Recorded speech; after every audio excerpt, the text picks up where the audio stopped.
All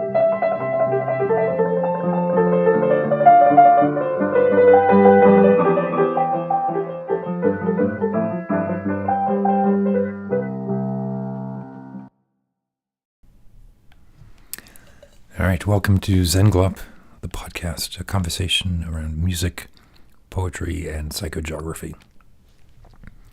Today, we'll be talking about meditation, part of the Meditation Notes series. If you check out the website, zenglop.net, you can see a kind of a thematically arranged listing of all of the previous podcast episodes. And if you're interested in the meditation side of things, you can click on the word cloud and see them all grouped together. If you are watching this on YouTube, welcome. This is the second podcast recording where I'm also putting a sort of a quick YouTube video up. Not quite a live stream, but we'll get there and see how that goes. See if the format fits. This is actually the second time I'm recording this because in order to do the video, I've got a different software and I forgot to hit record. So I don't remember what I said previously, so it's not that I'm repeating or regurgitating my previous 15 minutes of speaking. I do know that what I was thinking about, though, was the idea of the simplicity of the available wisdom, the simplicity of my available wisdom. And that what I meant by that was the capability that we all bring to each moment is an accumulation of insight. And that insight should be measured against the needs of the moment and our ability to engage with that moment, as opposed to measuring that insight and that wisdom against an external grade. Now, look, I'm not going to let go of the fact that I review my meditation practice, and I review it against an understanding of stages.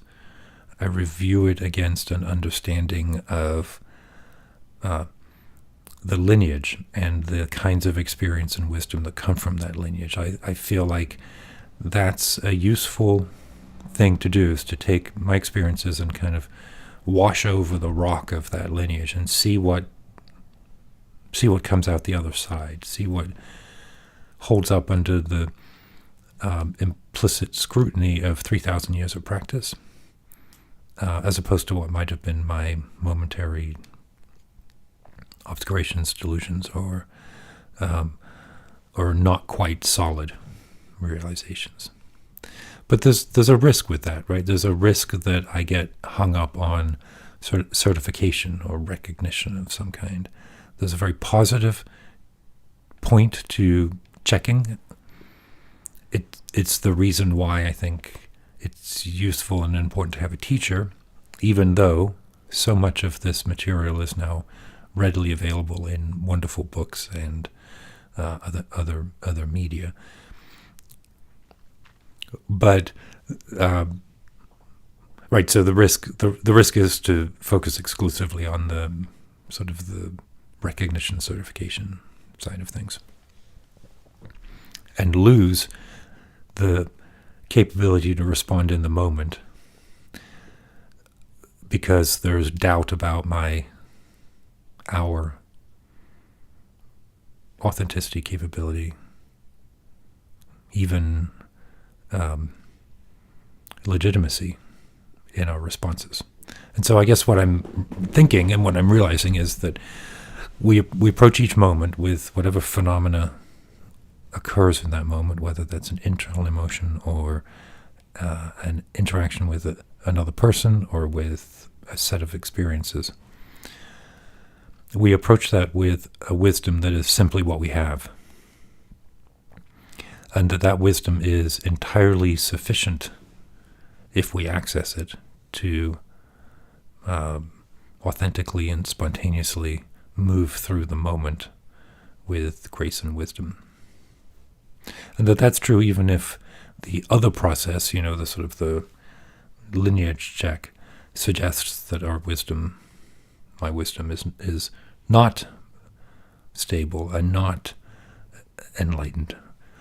I've been reading lately the Stoics and commentary about the Stoics. So I've been reading Marcus Aurelius' Meditations, I've been reading Seneca letters, and then I've got a number of commentary on those texts. And one of the things that comes up is the idea of the Stoic sage, which is kind of the fullest realization of the Stoic philosophy.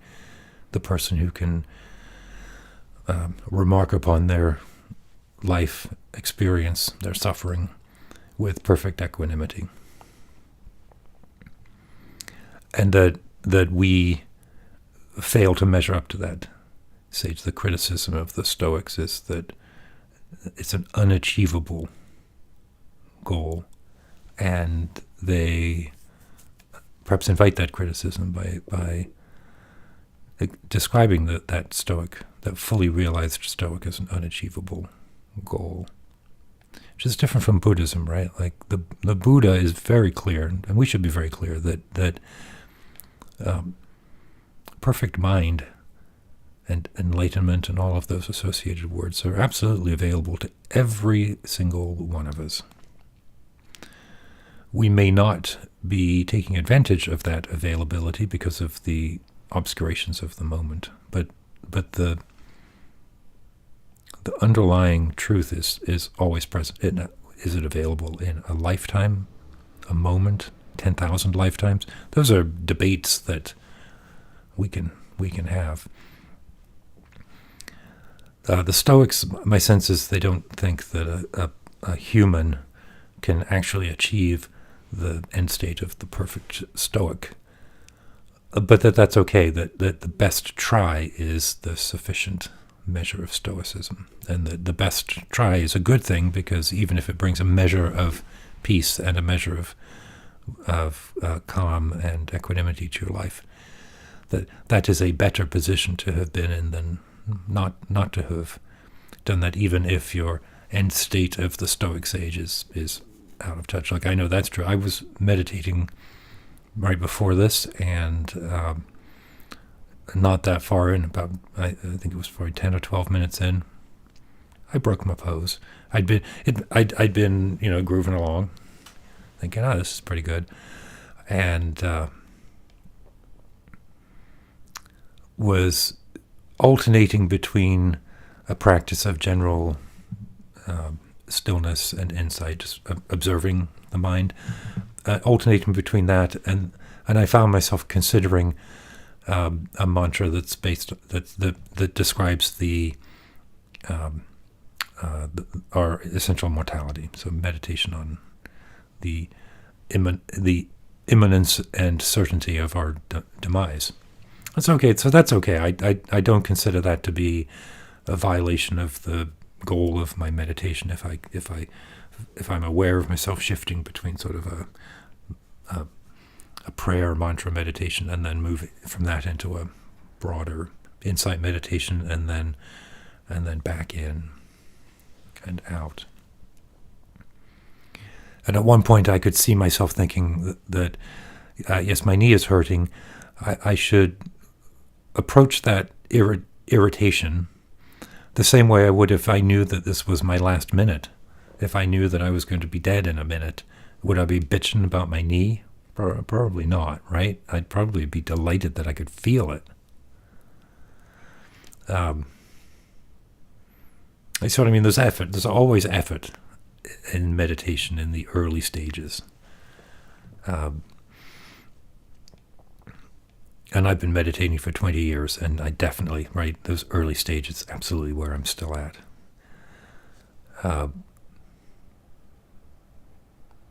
And I broke, and then I was like, it hurts, and I broke the pose. So even with the absolute construct in front of me of My life is finite, and the moment of my death and the manner of it are unknown. It could have been that moment, right?